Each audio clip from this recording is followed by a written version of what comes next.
वसुदेवसुतं देवं कंसचाणूरमर्दनं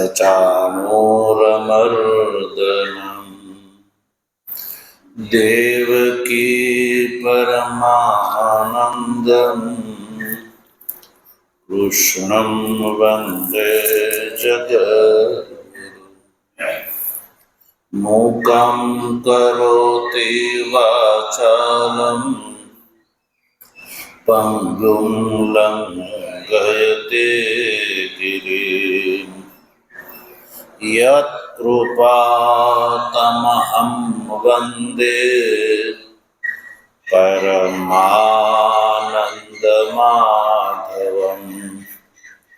शङ्करं शङ्कराचार्यं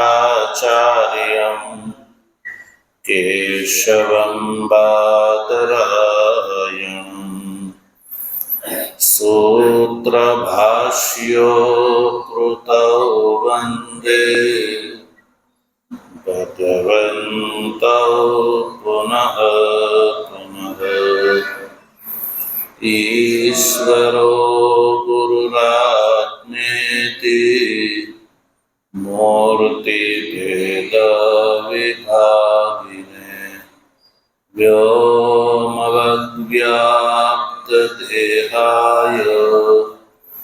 दक्षिणामूर्तये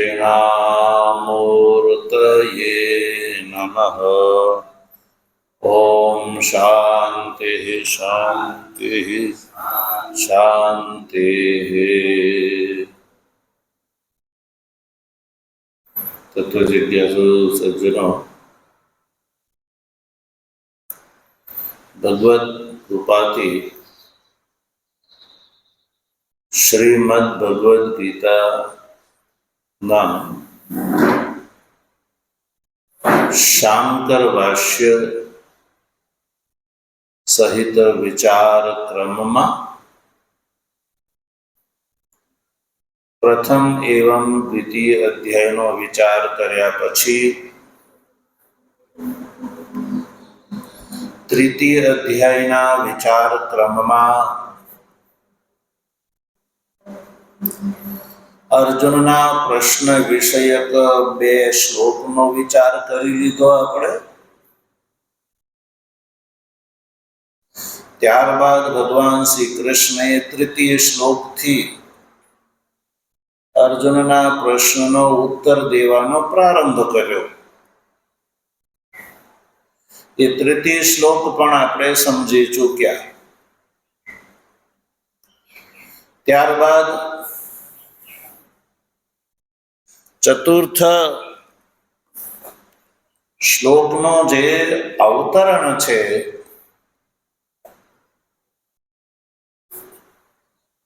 एनो गई काले अपने प्रारंभ कर्यो हतो।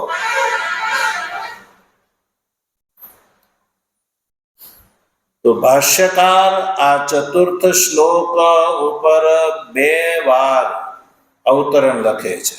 કેટલા વાર? બે વાર अलग अलग प्रकार थी बे वार अवतरण लखे छे।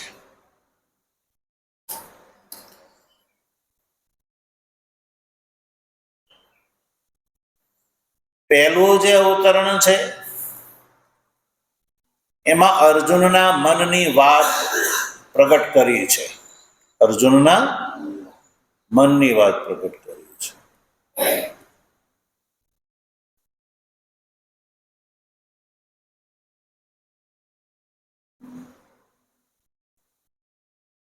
જેનું ઉચ્ચારણ આપણે ગઈકાલે કરી ચૂક્યા છીએ। પણ અર્જુનના મનની શું વાત છે તો એ ભાષ્યકારે એમાં પ્રગટ કરી છે। અર્જુન એવું માને છે કે કર્મ છે એ બંધનનું કારણ છે। અર્જુનના મનમાં એક વાત બેઠેલી છે કે કર્મ એ બંધનનું કારણ છે। તોય ભગવાન મને એમાં પ્રેરિત કરે છે। અર્જુનના મનમાં શું વાત બેઠી છે કે કર્મ બંધનનું કારણ હોવા છતાં પણ ભગવાન શ્રી કૃષ્ણ મને કર્મમાં પ્રેરિત કરે છે. એટલે અર્જુનનું મન છે એ વિષન્ન છે, એટલે દુઃખી છે કે કેમ આવું ભગવાન કરતા હશે, કે બંધનનું કારણ હોવા છતાં ભગવાન મને એમાં શા માટે પ્રેરિત કરતા હશે. એટલે અર્જુન એવું માની બેઠો છે, એટલે ભગવાનની વાતની ઉપેક્ષા કરે છે અને માને છે કે કર્મ ન આરભે, કર્મ જે છે એ આરંભ કરવા યા અનુષ્ઠાન કરવા યોગ્ય નથી. જ્ઞાન નિષ્ઠા જે છે એ સાક્ષાત મોક્ષનું કારણ છે, એટલે મારે તો જ્ઞાન પ્રાપ્ત કરવું છે. બંધનના કારણ કર્મોનું અનુષ્ઠાન એટલે કે આ યુદ્ધ મારે કરવું નથી. મારે તો સાક્ષાત જ્ઞાનનું મોક્ષનું જે કારણ છે એ જ્ઞાન લેવું છે. આ વાત અર્જુનના મનમાં બેઠેલી છે. એટલે ભગવાન આ વાતને ધ્યાનમાં રાખીને ન કર્મણામ અનારંભન એ શ્લોક અર્જુનને કહે છે. આ એક અવતરણ. હવે બીજો અવતરણ. બીજા અવતરણમાં જો અથવા કરીને ભાષ્યકારે કહ્યું, અથવા મળે અથવા જ્ઞાન કર્મનિષ્ઠયો હોય એ પાઠ છે. હવે આ શ્લોકનું બીજો અવતરણ જોઈએ. બીજા અવતરણમાં શું છે? અથવા કર્મ, કે જ્ઞાન નિષ્ઠા અને કર્મનિષ્ઠા ઉચ્ચારણ કરી ચૂક્યા છીએ. આ તો કેવલ પ્રસંગ ઉપસ્થિત કરું છું. અર્જુન શું માને છે કે જ્ઞાન નિષ્ઠા અને કર્મનિષ્ઠા એ બંને પરસ્પર વિરોધી છે, એવું ભગવાન શ્રી કૃષ્ણ દ્વારા અર્જુને સાંભળ્યું. જ્ઞાન નિષ્ઠા અને કર્મનિષ્ઠા એ બંને પરસ્પર વિરોધી છે, અને વિરોધી હોવાથી એક પુરુષ એક સાથે એનું અનુષ્ઠાન કરી શકે નહીં. બે વિરોધી નિષ્ઠા છે તો એક જ પુરુષ એક સાથે એનું અનુષ્ઠાન કરી શકે? ન કરી શકે. એટલે આ મનમાં વાત રાખી અને અર્જુન એવું માને છે કે એક સાથે એક પુરુષ આનું અનુષ્ઠાન કરી ન શકે, એટલે બંને નિષ્ઠા એકબીજાની અપેક્ષા રાખ્યા વગર, એટલે કે એકબીજાના સહકારની અપેક્ષા રાખ્યા વગર મોક્ષરૂપ પુરુષાર્થની પ્રાપ્તિમાં હેતુ છે એ વાત નક્કી માને છે. બંને વિરોધી છે, એટલે એક પુરુષ એક સાથે બંનેનું અનુષ્ઠાન ન કરી શકે, એટલે બંને જુદી જુદી પુરુષાર્થમાં હેતુ છે એવું પ્રાપ્ત થાય છે. એ વાત પ્રાપ્ત થાય છે.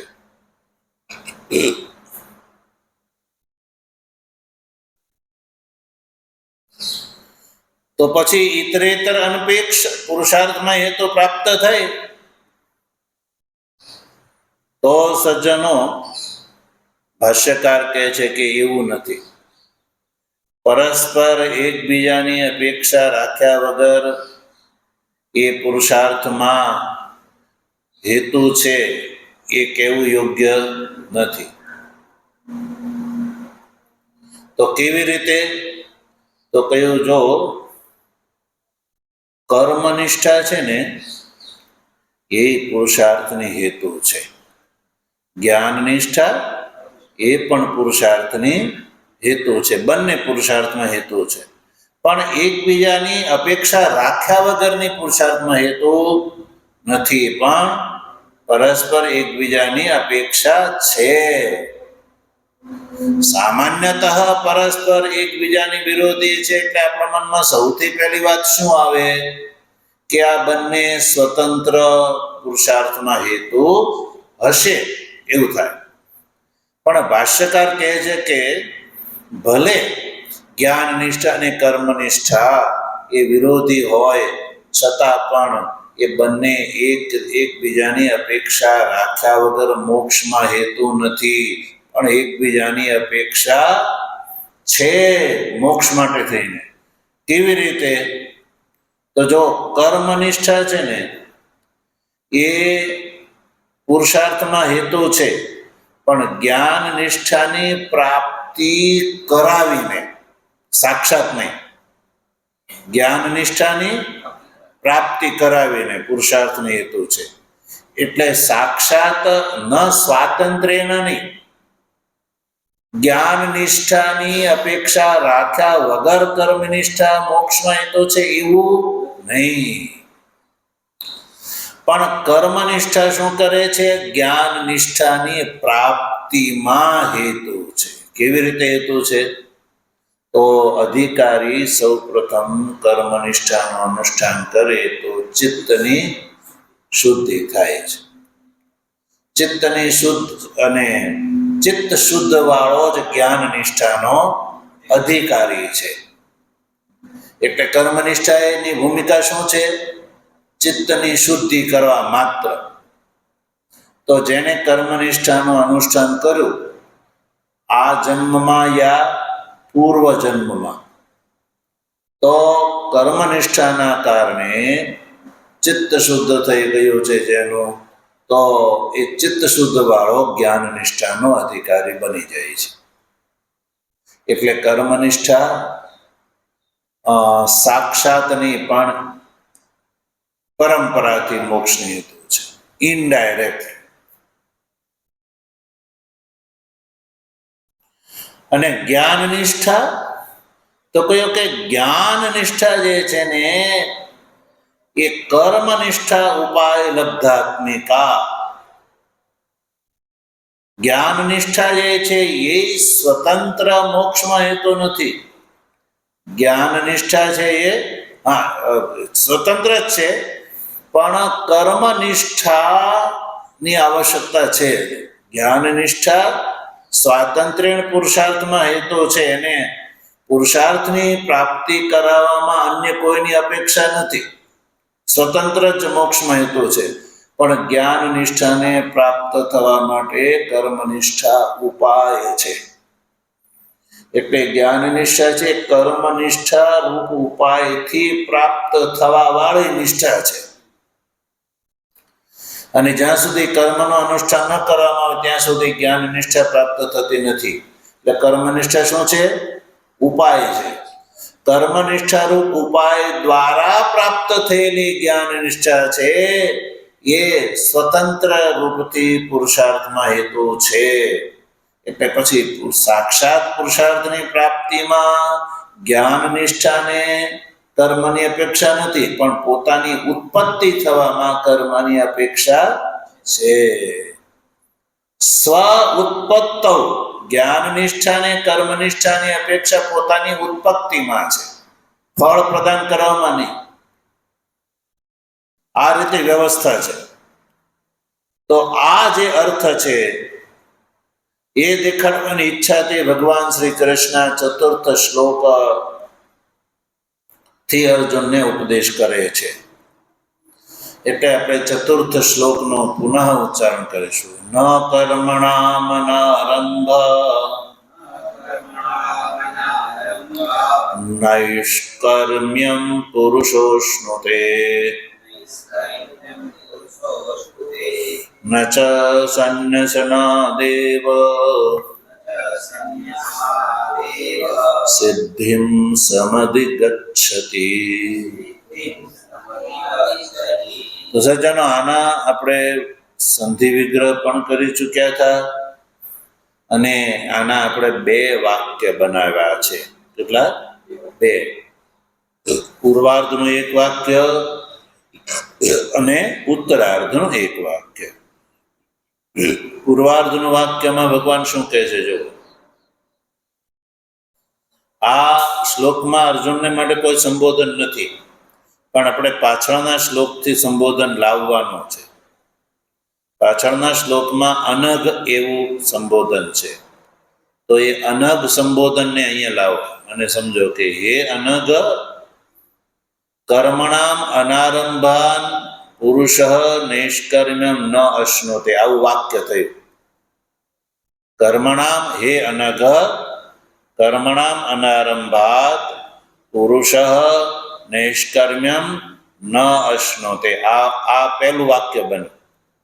ભગવાન શું કહે છે જો આપણે જોઈએ, ભાષ્યકાર શું કહે છે, વાક્ય ક્રમથી આપણે અર્થ સમજીશું કે કર્મનો આરંભ કર્યા વગર, સીધું કર્મનો આરંભ કર્યા વગર પુરુષ નૈષ્કર્મને પ્રાપ્ત કરી શકતો નથી. એટલું જ વાક્ય છે હિન્દીમાં. આ ધ્યાનમાં રાખો, કર્મનો આરંભ કર્યા વગર આ જે અધિકારી પુરુષ છે એ નૈષ્કર્મને પ્રાપ્ત કરી શકતો નથી. એટલું આ પહેલું વાક્ય છે. શેનો આરંભ કર્યા વગર? કર્મનો. હવે જોઈએ કર્મ શું છે. જો ભાષ્યકારે કર્મથી શું ગ્રહણ કર્યું, જો ભાષ્યમાં ન કર્મણામથી. કર્મણામ અર્થ છે ક્રિયાણામ. કર્મથી અભિપ્રાય છે ક્રિયાણામ. એ ષષ્ઠી બહુવચન છે એટલે એ જ રીતે, પણ પ્રથમમાં ક્રિયા, કર્મનો સીધો અર્થ થયો ક્રિયા. કઈ ક્રિયાનો આરંભ કરવાની જરૂર છે અહીંયા? ક્રિયા તો બધા કરે જ છે. કોઈ પણ વ્યક્તિ ક્રિયા કર્યા વગર રહી શકતો તો નથી. તો કઈ ક્રિયા કરવાની છે? કઈ ક્રિયાનો આરંભ કરવાનો છે જેથી કરીને નિષ્કર્મની પ્રાપ્તિ થાય? તો કયું? યજ્ઞાદિના. કઈ ક્રિયા? યજ્ઞાદિ ક્રિયા. યજ્ઞાદિ ક્રિયાથી આદિથી યજ્ઞ, દાન, તપ, કર્મ વગેરે વેદોક્ત કર્મકાંડની અંદર બતાવેલા જે કર્મ, એ કર્મ શબ્દથી ગ્રાહ્ય છે. ભગવાન શ્રી કૃષ્ણ ગીતાના 18મા અધ્યાયમાં એક વાક્ય છે, યજ્ઞદાન તપ કર્મ ન ત્યાજ્યમ કાર્યમેવ તત્. યજ્ઞ, દાન, કર્મ જે છે એ છોડવા યોગ્ય નથી, મનને પાવન કરવા વાળા છે. એટલે અહીંયા છે ને એ કહે છે કે કર્મનો તો આરંભ કરવો જ પડે છે. કર્માનુષ્ઠાન તો પહેલા કરવું જ પડે છે ચિત્ત શુદ્ધિ માટે. એટલે કર્મથી અભિપ્રાય છે યજ્ઞાદિ. એ ભગવાન ભાષ્યકાર સ્પષ્ટ કરે છે, કર્મથી અભિપ્રાય છે યજ્ઞાદિ. યજ્ઞાદિ.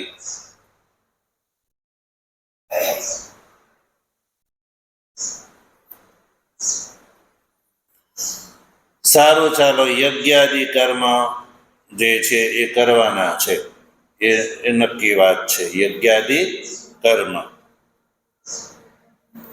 આદિથી દાન, વ્રત, તપ, જપ, અથવા આપણે જો ટૂંકમાં સમજીએ તો ઈષ્ટ કર્મ, પૂર્ત કર્મ અને દત્ત કર્મ, આ બધા કર્મો. અને આ કર્મો કરવા માટે ગ્રહસ્થાશ્રમ વ્યવસ્થા છે. આ જે કર્મોનું અનુષ્ઠાન કરવા માટે જ ગ્રહસ્થાશ્રમની વ્યવસ્થા છે. એટલે આ કર્મ ગ્રહસ્થાશ્રમમાં થઈ શકે છે. અને કર્મનો અધિકારી ગ્રહસ્થાશ્રમે માન્યો છે. ગ્રહસ્થાશ્રમ જે છે એ કર્મ કરવા માટે છે. એટલે અધિકારી પુરુષ સૌ પ્રથમ બ્રહ્મચર્ય સમાપ્ત કરીને પહેલો આશ્રમ કયો આવે? ગ્રહસ્થાશ્રમ. બ્રહ્મચર્ય અધ્યયન, વેદાધ્યયન સમાપ્ત કર્યા પછી સૌથી પહેલો આશ્રમ છે ગ્રહસ્થાશ્રમ. તો વેદાધ્યયન કર્યું છે અને એટલે પછી અધ્યયન કર્યા પછી વેદોક્ત કર્મ જે છે એ અનુષ્ઠેય છે. તો એના માટે ગ્રહસ્થાશ્રમની આવશ્યકતા છે. એટલે ગ્રહસ્થાશ્રમમાં રહી અને કર્મ કરે. ગ્રહસ્થાશ્રમમાં રહીને કર્મ કરતા કરતા કરતા ચિત્ત શુદ્ધ થાય પછી ગ્રહસ્થાશ્રમનો ત્યાગ, પછી સંન્યાસ, અથવા તો ક્રમથી વાનપ્રસ્થાશ્રમ. હજી એને વિક્ષેપ નામના દોષને દૂર કરવા માટે હજી અંતકરણ મેલું હોય તો વાનપ્રસ્થાશ્રમમાં, અને મલ અને વિક્ષેપ દૂર થઈ ગયા હોય તો ગ્રહસ્થ આશ્રમથી સીધો સંન્યાસી, અને વિક્ષેપ હોય તો વાનપ્રસ્થ. અને વાનપ્રસ્થનું અનુષ્ઠાન કર્યા પછી હવે એ સંન્યાસનો સીધો અધિકારી થઈ ગયો. પણ એ કર્મની ઉપાસના નિષ્કામ ભાવથી કરેલા હોવા જોઈએ. સકામ ભાવથી કરવામાં આવે તો એ સંસારનું ફળ પરલોક ગમે, અને નિષ્કામ ભાવથી કરવામાં આવે તો ચિત્ત શુદ્ધિના માધ્યમથી જ્ઞાન નિષ્ઠાની પ્રાપ્તિ દ્વારા, જ્ઞાન નિષ્ઠા દ્વારા નિર્વિશેષ મોક્ષની પ્રાપ્તિ. આ વેદાંતની પ્રક્રિયા છે, સિદ્ધાંત છે. એટલે યજ્ઞાદિ કર્મ.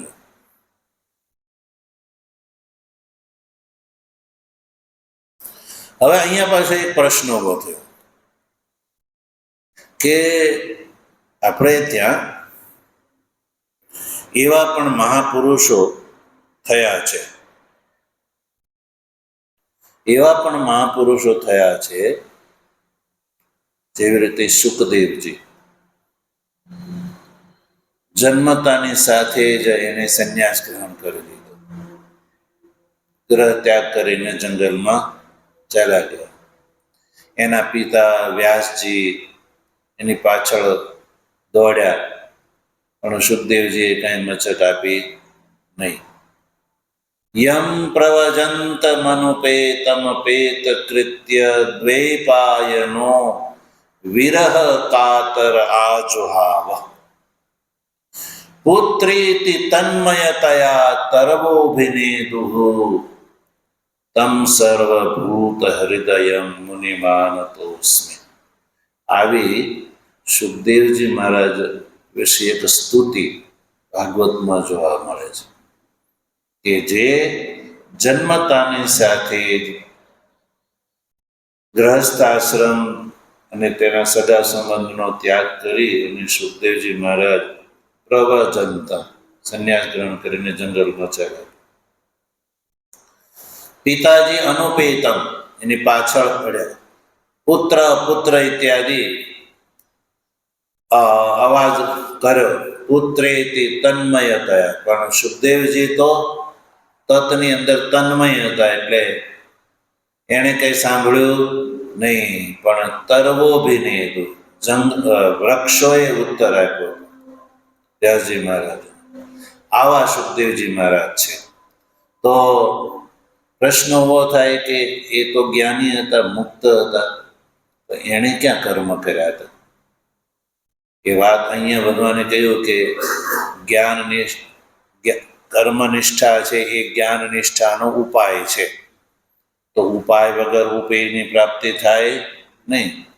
તો એ કમ્પલસરી છે કે જ્ઞાન નિષ્ઠાની પ્રાપ્તિ કર્મનિષ્ઠાના અનુષ્ઠાન વગર પ્રાપ્ત થતી નથી. જ્ઞાન નિષ્ઠાનો અધિકારી એ જ છે જેનું અંતઃકરણ શુદ્ધ છે, અને અંતઃકરણની શુદ્ધિ કર્મ દ્વારા થઈ શકે છે. તો કર્મ વગર તો અંતઃકરણ શુદ્ધ થવાનું નથી, અને અંતઃકરણ શુદ્ધ વગર જ્ઞાન નિષ્ઠાના અધિકારી નથી થવાતું. એટલે આ વેદાંતનો સિદ્ધાંત છે કે સર્વપ્રથમ કર્માનુષ્ઠાન પરમ આવશ્યક છે. તો સુખદેવજી છે, એણે તો અહીંયા જન્મતાની સાથે સંન્યાસ ગ્રહણ કરી લીધો. એણે કોઈ યજ્ઞાદિનું અનુષ્ઠાન કર્યું, એ ગ્રહસ્થ આશ્રમમાં પ્રવેશ કર્યો, ઈષ્ટાદિ કર્મો કર્યા નથી. વામદેવજી છે, વામદેવ પ્રતિભેદે અહમ મનો અભવમ. એને તો ગર્ભમાં જ જ્ઞાન થઈ ગયું. તૈત્તરીય ઉપનિષદની અંદર એની કથા આવે છે, છાંદોગ્યમાં પણ છે. તો વામદેવજીને ગર્ભમાં જ્ઞાન થઈ ગયું. તો આપણે એમ થયું એને જ્ઞાન નિષ્ઠાની પ્રાપ્તિ અને એનું ફળ નિર્વિશેષ મોક્ષની પ્રાપ્તિ થઈ ગઈ. તો એણે ક્યાં કર્માનુષ્ઠાન કર્યું હતું? તો આ પ્રશ્ન ઊભો થઈ શકે. એટલે ભાષ્યકારે યજ્ઞાદિનામ પછી કહ્યું કે ઇહ જન્મની જન્માંતરે વા અનુષ્ઠિતાનામ, એવું કહ્યું. કે જરૂરી નથી કે આ જન્મમાં જ અનુષ્ઠાન કરેલું હોવું જોઈએ, એવું જરૂરી નથી.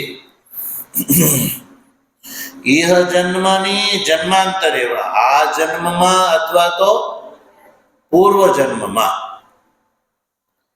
તો શુકદેવાદી છે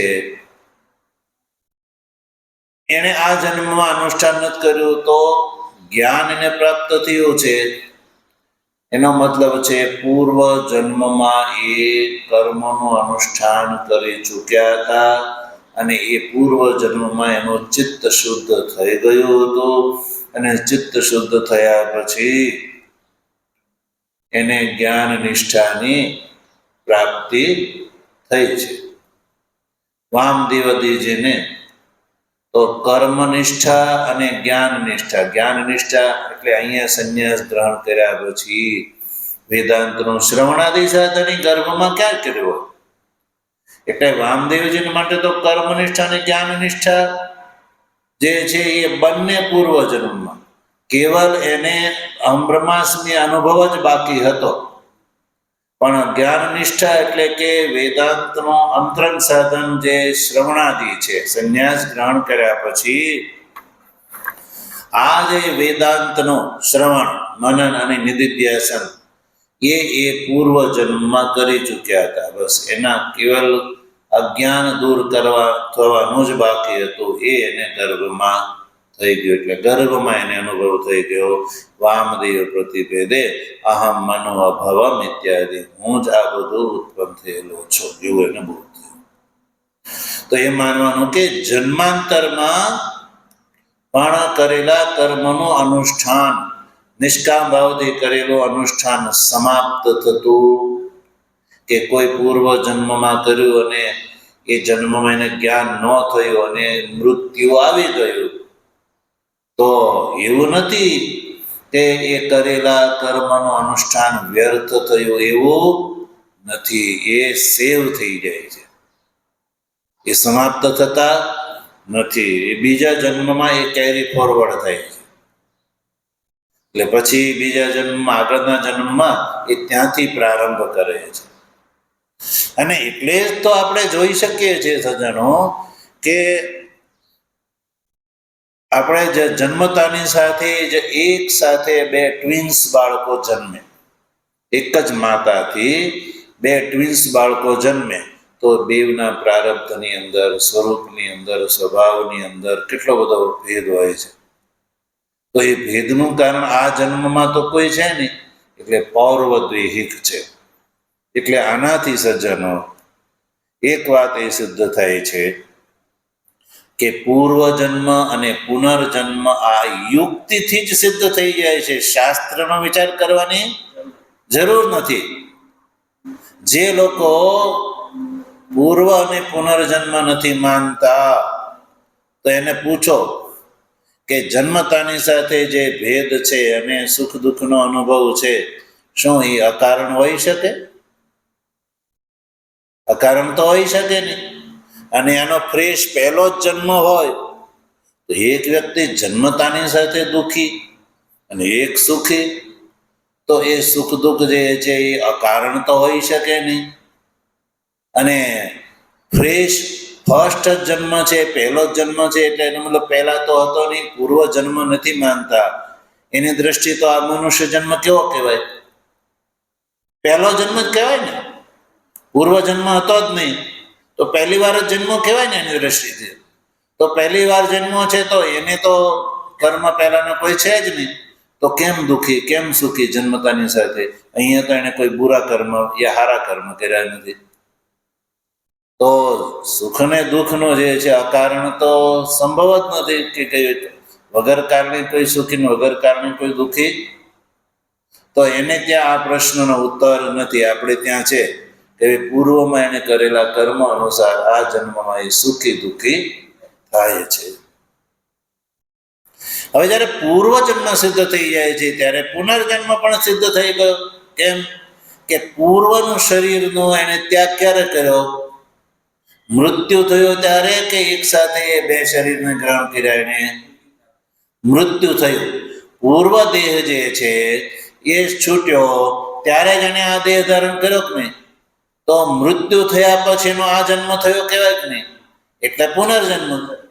અને આ જન્મ થયો, આ જન્મમાં સુખ દુઃખાદી છે એ પૂર્વના જન્મને સિદ્ધ કરે છે. એટલે પૂર્વ અને પુનર્જન્મ બેવું છે જીવાત્માના. એટલે પૂર્વ જન્મમાં કરેલા કર્મો એ અંતકરણમાં રહે છે, ક્યાંય બીજે જતા નથી.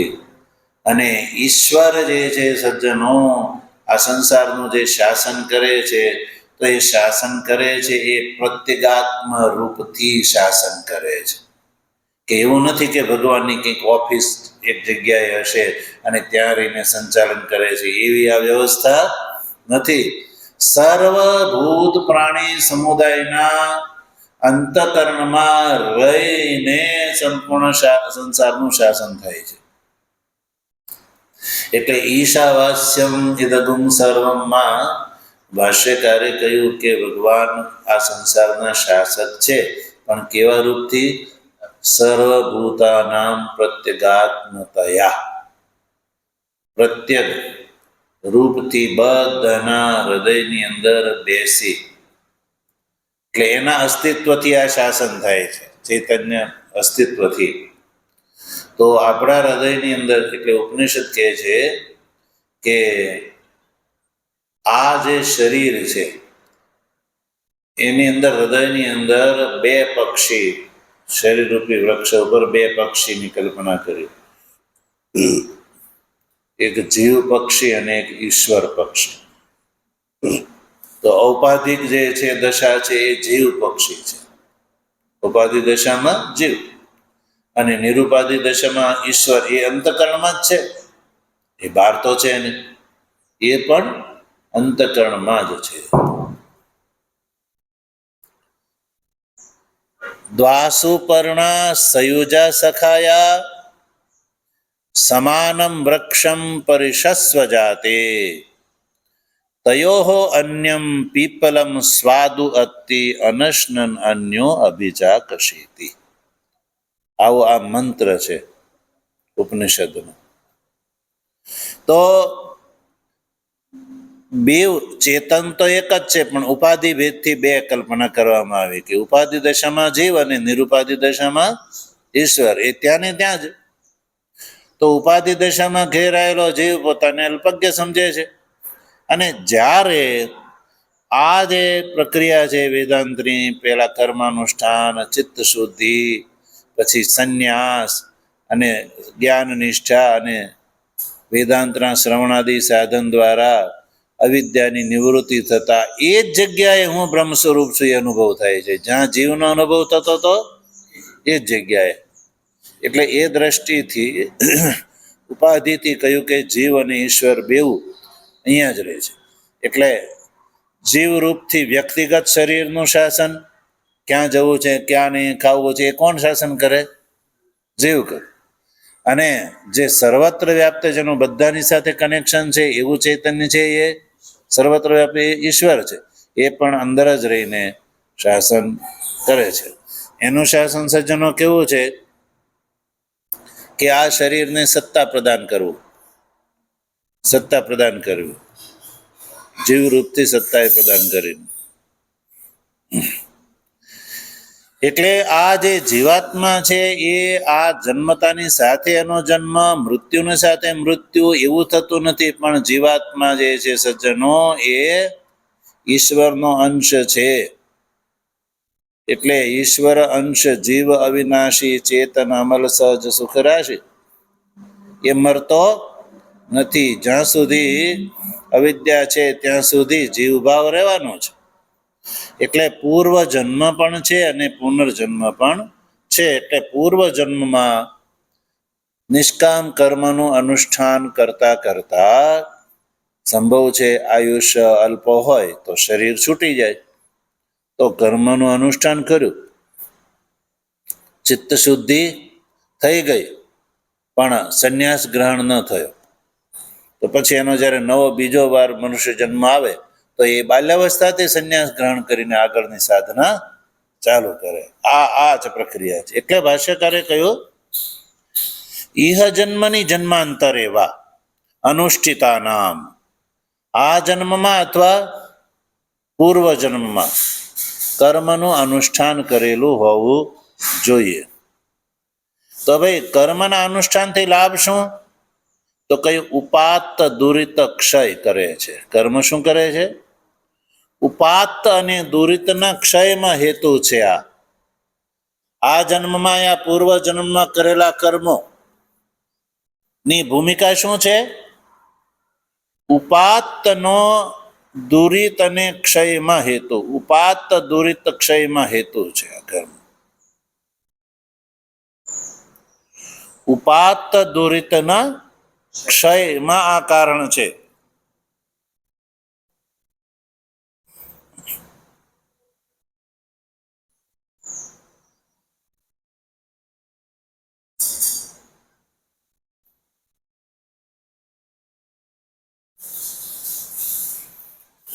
એટલે ઉપાત્ત એટલે પ્રાપ્ત થયેલા જે દુરિત છે, પાપો, દુરિતનો અર્થ છે પાપ. તો આ કર્મ શું કરે છે? નિષ્કામ એ દુરિતનો ક્ષય કરે છે. દુરિત એટલે પાપ, અને પાપનો ક્ષય કરે છે. નિષ્કામ કર્મની ભૂમિકા છે પાપનો ક્ષય કરો. પાપનો ક્ષય થતા અંતકરણ શુદ્ધ થતું જાય છે. આ પાપ છે એ દુરિત છે, એટલે અંતકરણ અશુદ્ધ છે. અંતકરણની અશુદ્ધિ એ પાપ, એ જ અંતકરણની અશુદ્ધિ. અને અંતકરણમાં પાપ હોય ત્યાં સુધી વ્યક્તિ અધિકારી બની શકતો નથી. પાપ એ જ પ્રતિબંધ છે. અને એના કારણે એ જ્યાં સુધી વળગેલા હોય ત્યાં સુધી અંતકરણ અશુદ્ધ કહેવાય. હવે નિષ્કામ કર્મનું ફળ છે દુરિતનો ક્ષય. એટલે નિષ્કામ કર્મનું અનુષ્ઠાન વ્યક્તિ કર્યા કરે તો એના જે દુરિત છે, પાપ છે, એ ધોવાતા જાય, સમાપ્ત થતા જાય. તો જેમ કપડું છે સજ્જનો, એ મેલું હોય તો એને ડિટર્જન્ટ વગેરે, સાબુ વગેરે, પાણી વગેરેથી એને તમે ઘસો, જે રીતે કરવું પડે એ રીતે કરો તો કપડું શું થઈ જાય છે? સાફ થઈ જાય છે. એની અંદર રહેલો જે દુરિત મેલ છે એ દૂર થઈ જાય છે. એમ અંતકરણ રૂપી વસ્ત્ર ઉપર જે આ પાપો જે છે એ પાપોનો મેલ ચડેલો છે.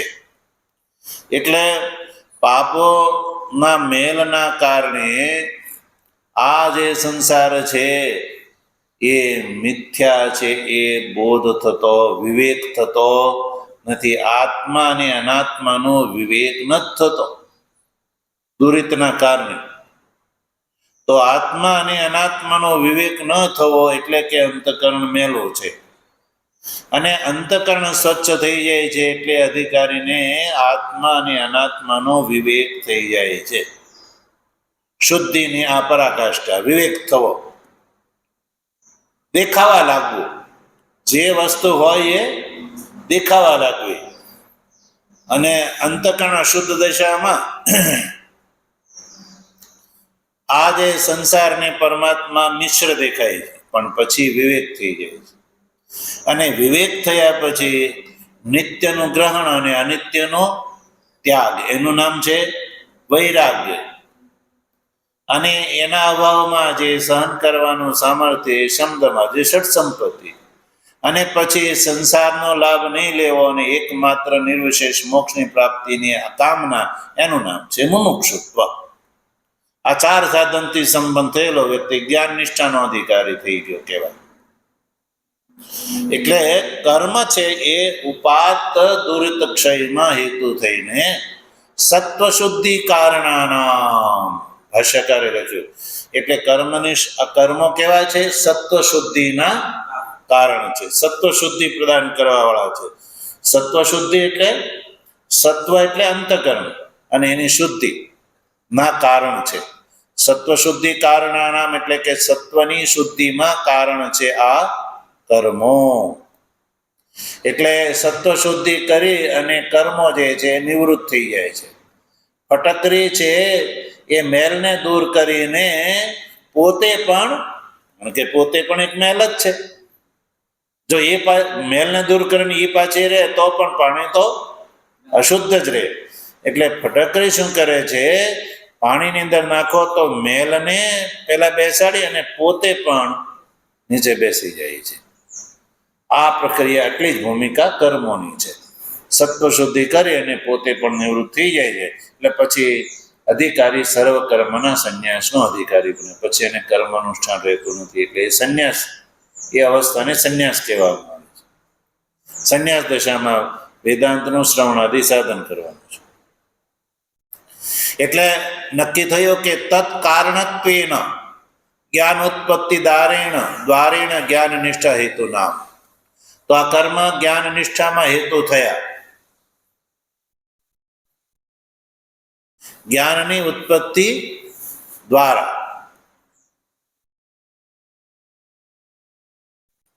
જ્ઞાન નિષ્ઠા જે છે એ ચિત્ત શુદ્ધ સત્વશુદ્ધિ કારણાનામ તત્કારણત્વેન છે જ્ઞાન ઉત્પત્તિ. હવે જ્યાં સુધી સત્વશુદ્ધિ ન થાય ત્યાં સુધી જ્ઞાન નિષ્ઠાની પ્રાપ્તિ નથી થતી. એટલે જ્ઞાન નિષ્ઠા હેતુ નામ કહ્યું. જ્ઞાન નિષ્ઠામાં આ સત્વશુદ્ધિ દ્વારા હેતુ છે. એટલે અભિપ્રાય થયો કે જ્ઞાન ઉત્પત્તિ દ્વારા એ મોક્ષમાં હેતુ છે. તત્કારણત્વેન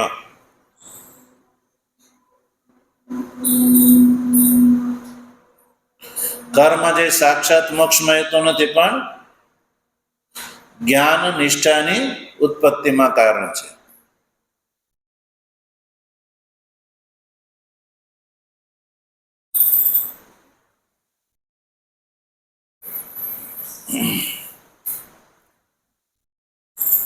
તત્કારણત્વેન એટલે સત્વશુદ્ધિ કારણત્વેન. સત્વશુદ્ધિના કારણ કર્મો શું કરે છે? સત્વશુદ્ધિ કારણ દ્વારા જ્ઞાન ઉત્પત્તિ માં હેતુ થયા. ભાષ્ય પંક્તિના જ છે.